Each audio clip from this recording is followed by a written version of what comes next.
निकला था, लेकिन यूं मजाक तो रमान नहीं निकला। बताओ, इतनी मेहनत के बाद बेचारा सलाम की हिस तो मेहरुआ का मजाक में ले लिया। आज घर में कोई सलाम करे तो घर वाले मुस्कियात हैं कि बड़ा मुल्ला हो गया। अरे लोगों, ये मेरे नबी का पहला पैगाम था मदीने में। सलाम करो और सलाम पढ़ो भी। अल्हम्दुलिल्लाह अपने इलाके में सब सुन्नी है, अल्हम्दुलिल्लाह कोई देवबंदी नहीं है।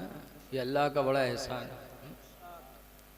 आपस में भी सलाम करो और अल्लाह वालों पर भी सलाम करो। गौस पर भी सलाम भेजो, गरीब नवाज पर भी सलाम भेजो, आला हजरत पर भी सलाम भेजो। लेकिन कुछ बदनसीब चिढ़ते हैं, लेकिन गौर नहीं करते। पढ़ते तो हैं। जब हम नमाज में तहियात पढ़ते हैं तो उस पर कभी गौर नहीं किया। हुजूर मेराज में गए थे, जब रब की बारगाह में हाजिर हुए तो हुजूर ने कहा था, अत्तहियातो लिल्लाहि वस्सलावातो वत्तय्यबातो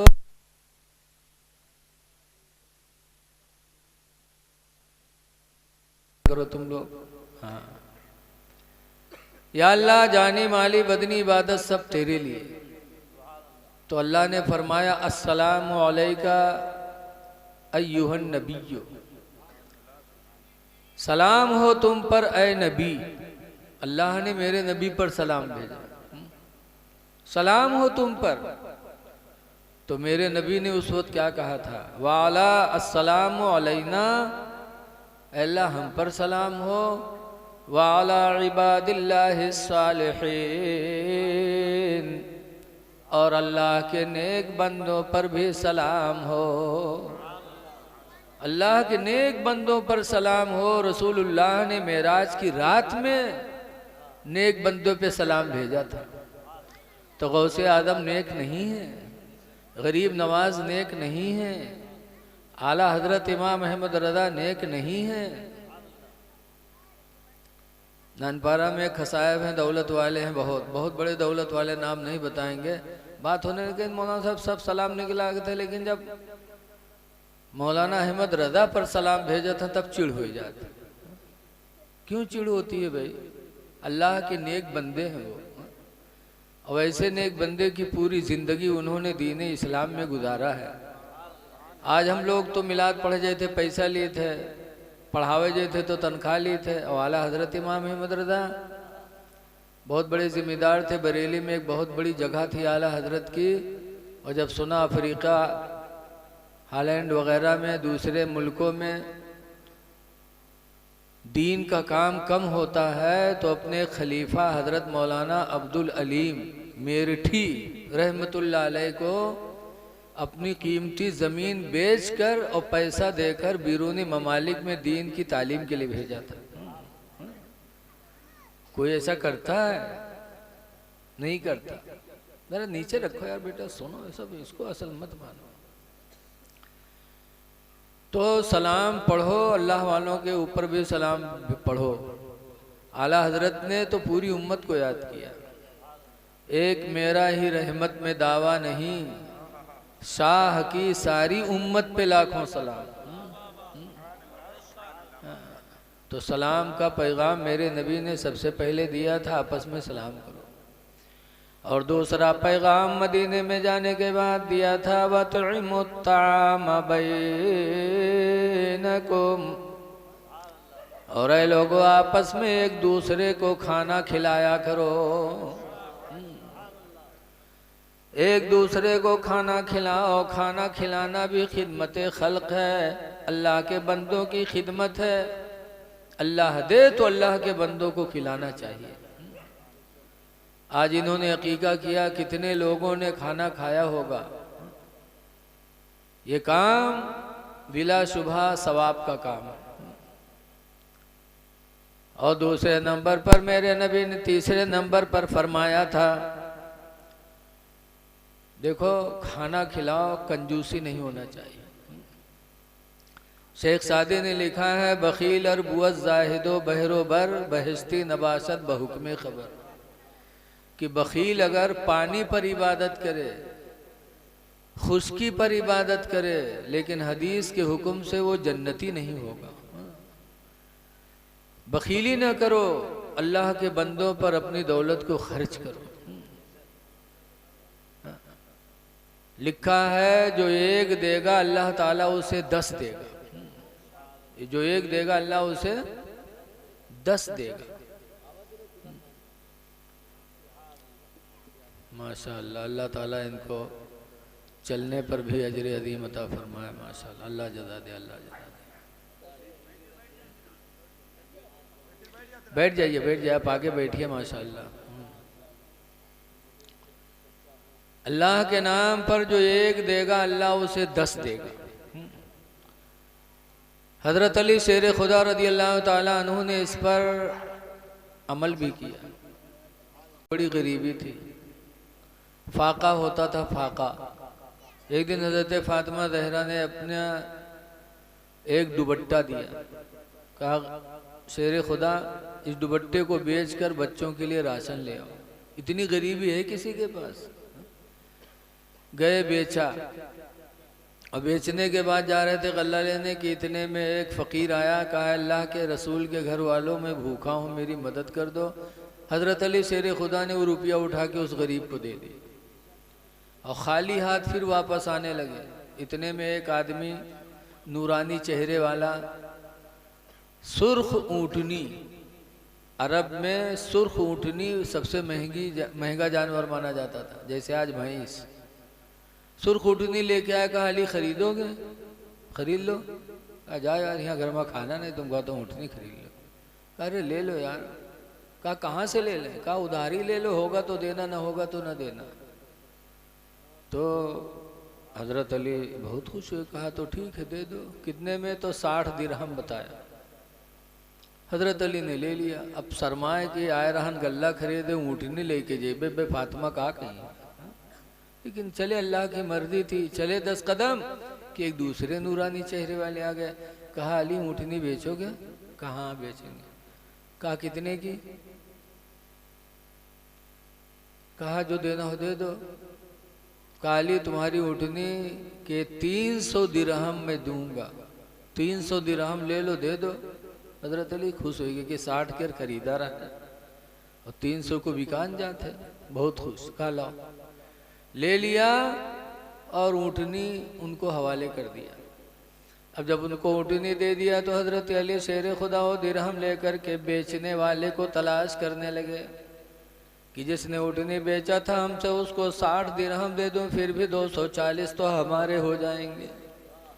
बहुत तलाश किया मदीने मुनव्वरा में, लेकिन बेचने वाले की मुलाकात नहीं हुई।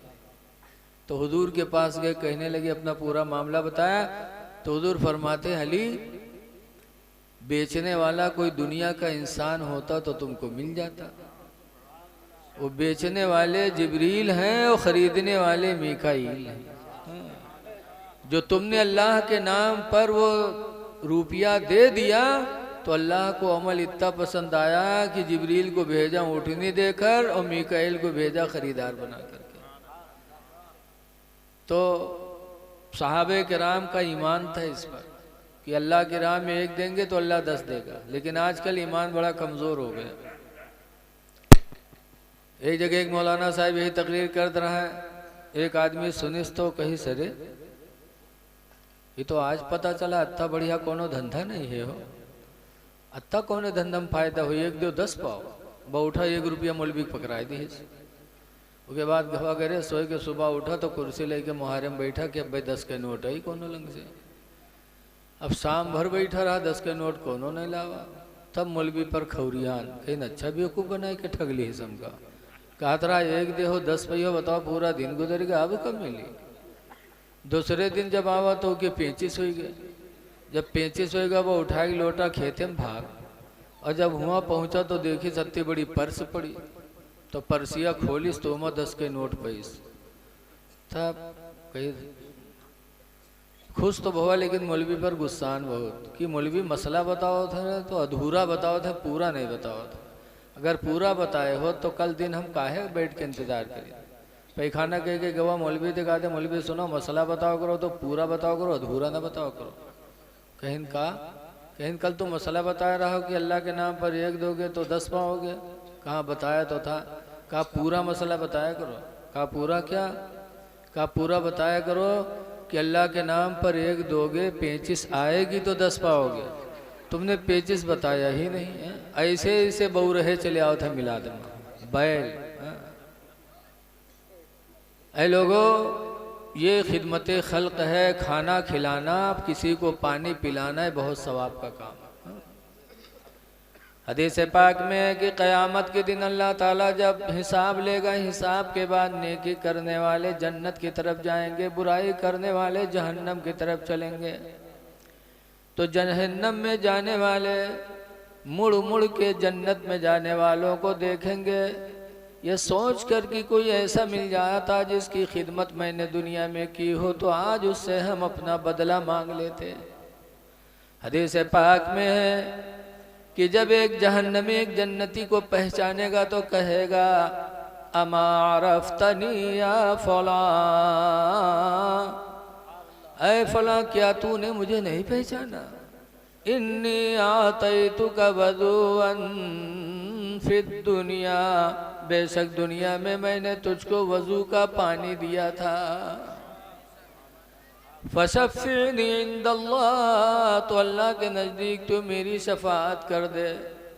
वक़ाल आख़रो, और दूसरा जहन्नमी जब किसी जन्नती को पहचानेगा तो वो भी कहेगा, अमा अरफ्तनी या फला, ऐ फला क्या तूने मुझे नहीं पहचाना? इन्नी आतैतुका शरबतन फिद दुनिया, बेशक मैंने दुनिया में तुझको पानी पिलाया था। फशफ़िनी इंदल्लाह, तो अल्लाह के नज़दीक तू मेरी सी शफाअत कर दे कि अल्लाह मुझे भी तेरे साथ जन्नत में भेज दे। तो हुज़ूर फरमाते हो दोनों जन्नतियों को तरस आएगा। फयशफ़ानी, तो दोनों शफाअत करेंगे। फयुशफ़ान, तो दोनों की शफाअतें कबूल हो जाएंगे और वो जहन्नमी भी जन्नती हो जाएंगे। इसलिए लोगों, रहती ज़िंदगी में अल्लाह तौफीक दे तो किसी को पानी पिला दो, किसी को खाना खिला दो। ये वो नेकियां हैं जो कभी बर्बाद नहीं हो सकती। देहाती लोग कहा करते हैं कि रोटी की मार बड़ी अहम होती है। एक टाइम खाना जिसको खिला दो तो जब भी वो मिलेगा तो इंशाअल्लाह मोहब्बत ही से मिलेगा। इसलिए अल्लाह दे तो अल्लाह के बंदों पे खर्च करो।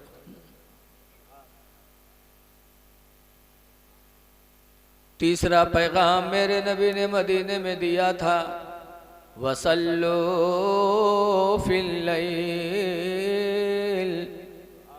ऐ लोगो रात में नमाज़ें पढ़ो। वन्नासु नियामो, दरा हाले कि अल्लाह के बंदे सो रहे हों। जब सारी दुनिया सो जाए तो उस वक्त उठकर नमाज पढ़ो। वो नमाज तुम्हारी रियाकारी और दिखावा से पाक होगी। उस नमाज में तुम्हारी लो अल्लाह से लगेगी। अल्लाह जानेगा कि तुम जानोगे, वो इबादत तुम्हारी रियाकारी से पाक होगी। इसलिए रात में नमाजें पढ़ा करो। कौन सी नमाज? तहज्जुद। तहज्जुद पढ़ा करो। ये मेरे नबी ने तीसरा पैगाम दिया था। बहुत पहले हुजूर मुफ्ती रजब अली अलैहि रहमत व रिजवान के पास हुजूर मुफ्ती अमानुर रब साहब, हज़रत मुफ्ती अमानुर रब साहब मिलने के लिए आए। खानकाह हुसैनिया में बैठे हज़रत ने चाय नाश्ता करवाया। उसके बाद मुफ्ती ना अनपारा ने पूछा मुफ्ती अमानुर रब से कि मौलाना कभी रात में चोरी भी करते हो? तो हम लोग चौंके नम के वद्दे मौलाना साहब से पूछते हैं कि रात में कभी चोरी करते हो? हम लोग बड़ी तरह कहा जाने।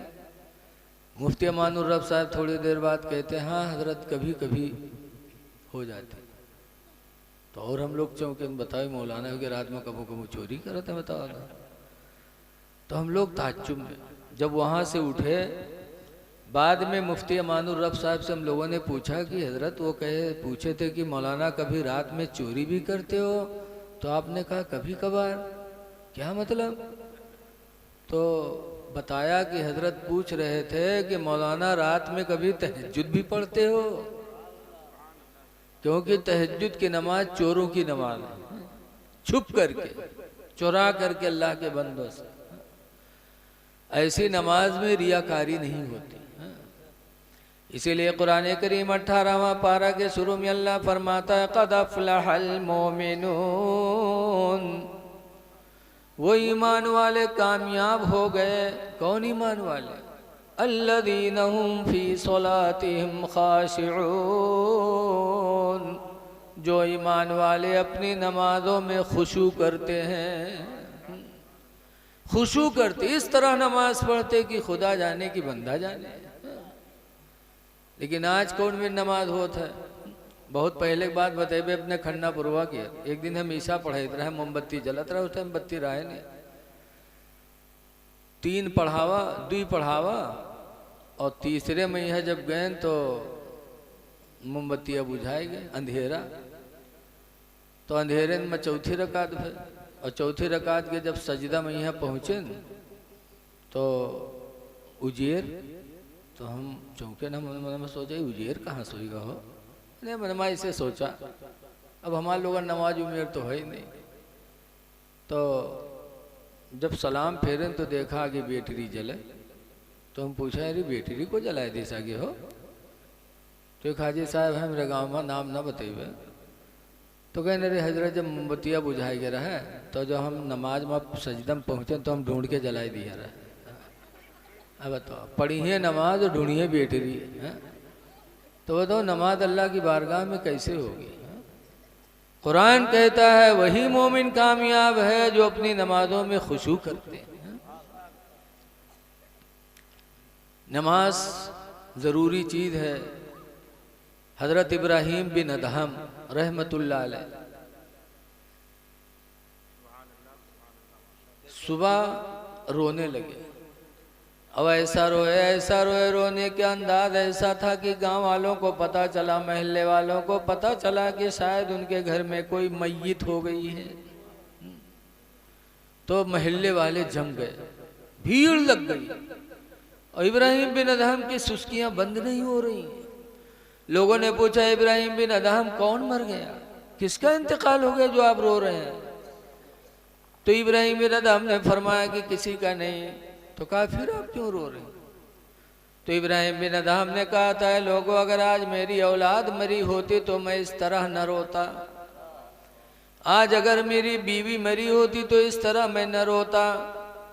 इसलिए मैं रो रहा हूं कि आज मेरी नमाज फजर छूट गई है। कैसे अल्लाह के बंदे थे कि एक नमाज छूटी तो इतना रोए, और आज हमारी सारी नमाजें चली जा रही, हमको एहसास तक नहीं है। जरा मुसलमानों गौर करो कि आज हम दीन को क्या कर रहे हैं। आज हम गैरों को कहते हैं कि हमारी मस्जिद गिराते हैं, गैरों को कहते हैं हमारी इबादत खाना बर्बाद करते हैं। लेकिन आप क्या कर रहे हो आप सोचो। हदीस में मेरे पैगंबर फरमाते हैं अस्सलातु इमादुद्दीन, नमाज दीन का खंभा है। फमन अकामहा फ़क़द अकामद्दीन, तो जिसने नमाज पढ़ लिया उसने दीन का खंभा गाड़ दिया। नमाज जिसने पढ़ा उसने दीन का खंभा गाड़ा। वमन तरकहा फ़क़द हदमद्दीन, और जिसने नमाज को छोड़ दिया उसने दीन को ढा दिया। ये मेरे नबी फरमाते हैं नमाज छोड़ने वाला गोया कि दीन को ढा रहा है। आज हम गैरों को कहते हैं, खुद हम दीन को ढा रहे हैं। इसलिए लोगों 4 दिन की जिंदगी अल्लाह ने दी है, नमाजें पढ़ो, नमाज पढ़ो, पाको साफ रहो। मैं अपनी माँ बहनों से भी कहूँगा कि तुम भी नमाज पढ़ो। तुम्हारी बहनों ने कैसी नमाज पढ़ी, कैसी नमाज पढ़ी। बसरा में एक बुजुर्ग रहते थे इमाम हसन बसरी। एक दिन वो गए दरियाए दजला के ऊपर, ऐसे मुसल्ला बिछाया, पानी बह रहा है नीचे, ऊपर मुसल्ला बिछाया और नियत बांध के खड़े हो गए, नमाज पढ़ रहे हैं। बसरा वालों में एक हैरत पैदा, अरे हसन बसरी तो दरिया के ऊपर नमाज मुसल्ला बिछाए पढ़ते हैं, देखने वालों की भीड़ लग गई। तो ये मेरी माँ बहनों, तुम्हारी एक बहन थी बसरा में जिनका नाम था राबिया। राबिया ने जब सुना तो राबिया ने मुसल्ला उठाया और मुसल्ला उठाने के बाद गई दरियाए दजला में इमाम हसन बसरी के सर के ऊपर फिजा में मुसल्ला बिछा के नमाज पढ़नी शुरू कर दिया। पानी के ऊपर मुसल्ला बिछाना तो आसान है, लेकिन फिजा में मुसल्ला बिछाना बड़ा मुश्किल काम है। राबिया ने फिजा में मुसल्ला बिछा के नमाज शुरू कर दी। तब इमाम हसन बसरी ने देखा, कहा राबिया फिजा में नमाज पढ़ने की क्या जरूरत है। तब राबिया ने कहा कि तुम्हारे घमंड और तकब्बुर को तोड़ने के लिए मैं आई हूं। ऐ हसन बसरी, अगर नमाज पढ़ना था तो मस्जिद में पढ़ते, घर में पढ़ते। दरिया दजला के पानी पर नमाज पढ़ने की क्या जरूरत थी। लेकिन तुमने दरिया दजला पे मुसल्ला बिछा के नमाज इसलिए पढ़ा ताकि दुनिया वाले जाने कि तुम बहुत बड़े वली हो। तुम्हारे घमंड को तोड़ने के लिए मैंने फिजा में मुसल्ला बिछाया।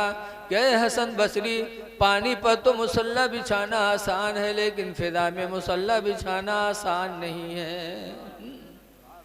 कैसी राबिया थी, उनकी सोच कैसी थी। और आज हमारी माँ बहने, अल्लाह रहम करे, अत्तहियात नहीं याद है, कलिमा नहीं याद है, मुसलमान है। अलहम्दो याद नहीं है, मुसलमान है। याद रखो है मेरी माँ बहनों, कल कब्र में आपका क्या हाल होगा। मदीने मुनव्वरा में एक सरकार की फूफी थी हजरत सफिया। हजरत सफिया का इंतकाल हुआ। हुजूर जनाजे में गए और नमाज पढ़ के हजरत सफिया को कब्र में दफन किया। दफन करने के बाद हुजूर खड़े थे, सहाबा भी खड़े थे। थोड़ी देर बाद हुजूर सफिया से कहते हैं, कूली या सफिया, ऐ सफिया तू कह दे, इन्ना मुहम्मदन इब्नु अखी, कि बेशक मोहम्मद मेरे भतीजे हैं। सफिया कब्र में। सहाबा को ताज्जुब हुआ कि सरकार कभी ऐसी बोली नहीं बोलते थे, आज ऐसी बोली। तो सहाबे किराम ने पूछा, अल्लाह के रसूल आज आप सफिया से ऐसी बोली बोले जो कभी सुनी नहीं गई। तो सरकार ने क्या फरमाया था, ऐ मेरे फरिश्तों, सफिया से मुनकर नकीर हिसाब लेने के लिए आए फरिश्ते। तो उन्होंने पूछा था, मर रब्बुके, ऐ सफिया तेरा रब कौन है। तो मेरी फूफी सफिया जवाब न दे पाई, रब्बी अल्लाह न कह पाई कि मेरा रब अल्लाह है। दूसरा सवाल किया, माँ दीनों के, ऐ सफिया तेरा दीन क्या है।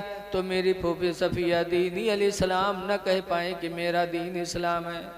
तीसरा सवाल मेरे बारे में पूछा, मा तक़ूली फी हाज़ा रजुल, ऐ सफिया तुम इनके बारे में क्या कहती हो। तो मुझे हाज़ा रसूलुल्लाह न कह पाई। तो मैंने कहा, सफिया कुछ नहीं कह पाते हो तो इतना ही कह दो कि मोहम्मद मेरे भतीजे हैं। काफिर क्या हुआ। कहा जब फरिश्तों ने मुझे सुना कि वो मोहम्मद के भतीजे हैं, भतीजी मोहम्मद भतीजे हैं, तो फरिश्तों ने कहा ये तो रसूलुल्लाह के रिश्तेदार है, सो जैसे कि दुल्हन सोती है। सफिया की बख्शिश हो गई। अब मैं अपनी माँ बहनों से कहना चाहता हूँ कि मेरी बहनों, सफिया मदीने में रहती थी। मदीना मक्का की बोली अरबी है, अरबी वहाँ बोली जाती। तब फूफी सफिया न कह पाए दीनी अल इस्लाम, न कह पाए रब्बी अल्लाह, न कह पाए। और तुम्हारी जबान का है पुतराह भतराह वाली, तुम हुआ का करी हो बताओ, कतरी ठुकाई हुई। ऐ मेरी माँ बहनों, तुम वहाँ क्या जवाब दोगी कब्र में। जब फूफी सफिया से जवाब न बन पड़ा तो तुम्हारा क्या हाल होगा।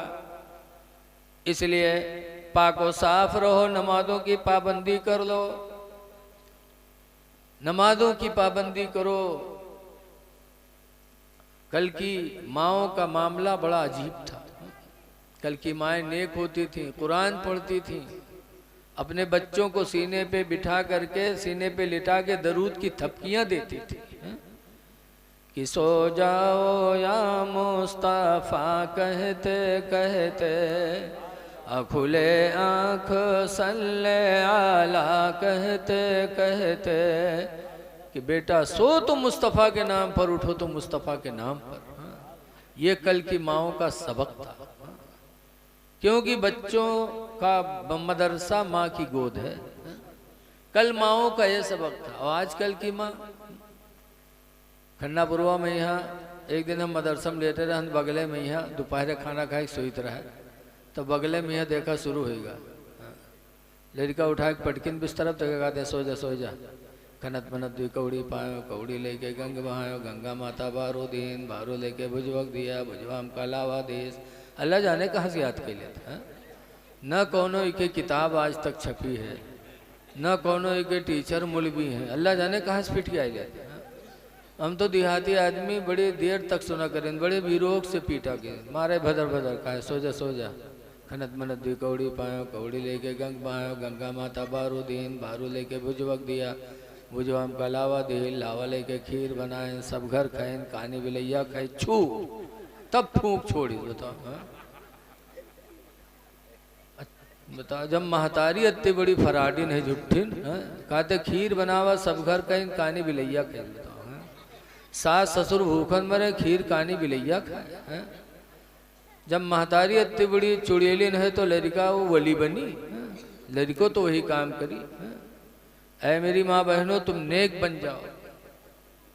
मुफ्ती अहमद यार खान नईमी इसीलिए फरमाते थे कि बेअदब माँ बादब औलाद जन सकते नहीं, बेअदब माँ बादब औलाद जन सकते नहीं, ओ मादने दर मादने फौलाद बन सकती नहीं। इसलिए माँ बहनों से गुजारिश है कि रसूल के बुजुर्गों ने फरमाया है कि माँ की गोद बच्चों का सबसे पहला मदरसा। इसलिए हमारी माँ बहनों को नेक होना चाहिए।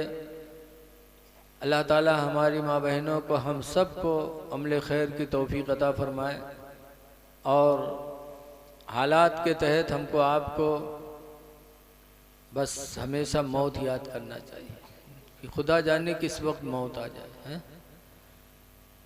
हज़रत उमर फारूक आज़म रज़ी अल्लाह ताला अन्हु इतने बड़े कि एक दिन हुजूर सल्लल्लाहु अलैहि वसल्लम निकले तो दाहिने तरफ हज़रत अबू बकर, दोनों तरफ हज़रत उमर, दोनों के हाथ को अल्लाह के रसूल ने पकड़ा और अर्ज़ किया है परवरदिगार जैसे हम तीनों साथ दुनिया में हैं ऐसे अल्लाह क़यामत में भी हम तीनों को साथ में उठा ले। वो उमर जिनके बारे में नबी ने फरमाया लौकाना बादी नबीयुन लकाना उमर इब्नुल खत्ताब, अगर मेरे बाद भी अल्लाह किसी को नबी बनाता तो उमर को बनाता, लेकिन मेरे बाद कोई नबी नहीं। इतने बड़े उमर, लेकिन वो भी मौत के डर से रोया करते थे, दुआ मांगा करते थे, या अल्लाह तू मुझे इंसान न बनाता, काश दुनिया का कोई तिनका बना देता ताकि कब्र में हिसाब देने से मैं बच जाता। नहीं, और एक दफा नहीं रोया, जिंदगी भर रोते रहे, रोते रोते आंसू बहते बहते जब हजरत उमर का विसाल हुआ, नहलाया गया हजरत उमर को, तो नहलाते वक्त हजरत उमर के दोनों रुखसार पे आंसू बहते बहते वो दो निशान काले काले पड़े हुए थे। इतना खौफ खुदा से रोए। और आज हम गुनाहों में डूबे हैं, फिर भी हमें मौत याद नहीं आती।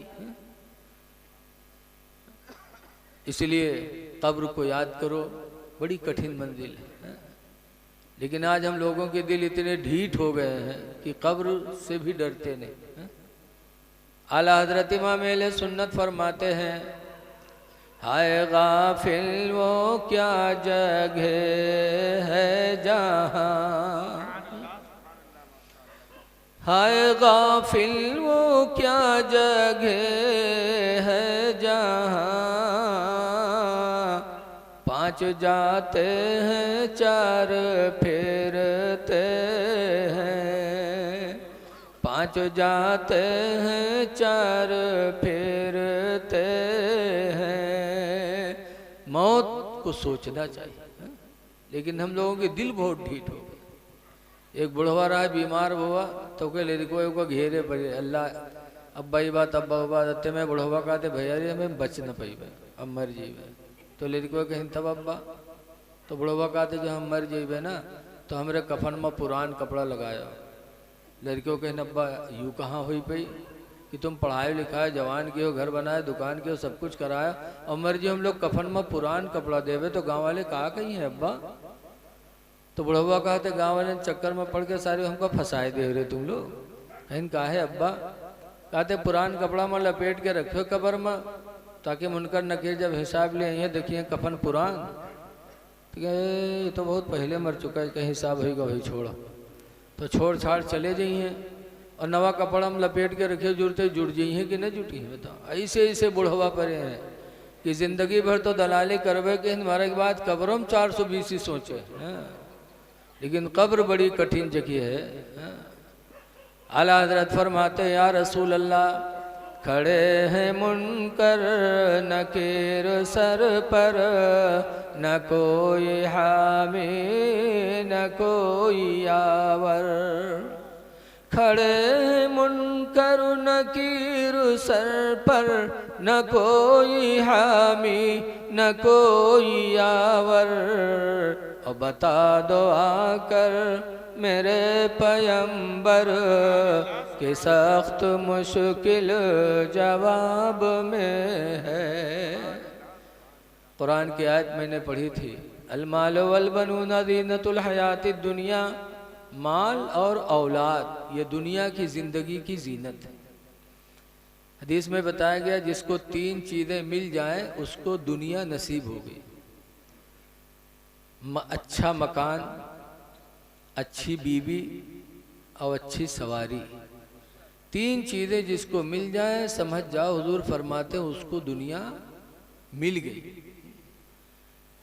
माल और औलाद ये दुनिया की ज़िंदगी की जीनत है, इसलिए निकाह करो, बच्चे पैदा करो। निकाह के टाइम शौक़ नहीं होना चाहिए कि मैं शौक़ पूरा करूँगा, बल्कि बच्चों को पैदा करने की नीयत होनी चाहिए।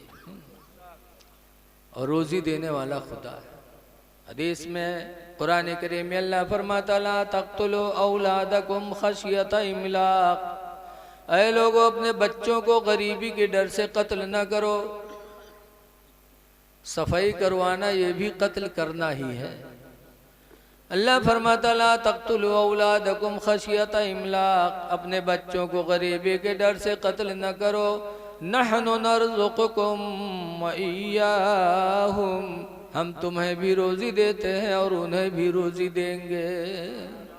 रोज़ी देने वाला अल्लाह है, इसलिए दुआ करो कि अल्लाह हमको आपको औलादें दे, क्योंकि औलाद दुनिया की ज़िंदगी की जीनत है। अल्लाह तबारक व तआला इस निकाह के महफ़िल को कबूल करे और हमारे अज़ीज़म अब्दुल मुबीन सल्लल्लाहु को अल्लाह ताला इसकी खैर व बरकत से माला माल फरमाए। अस्सलामु अलैकुम व रहमतुल्लाहि व बरकातुहू।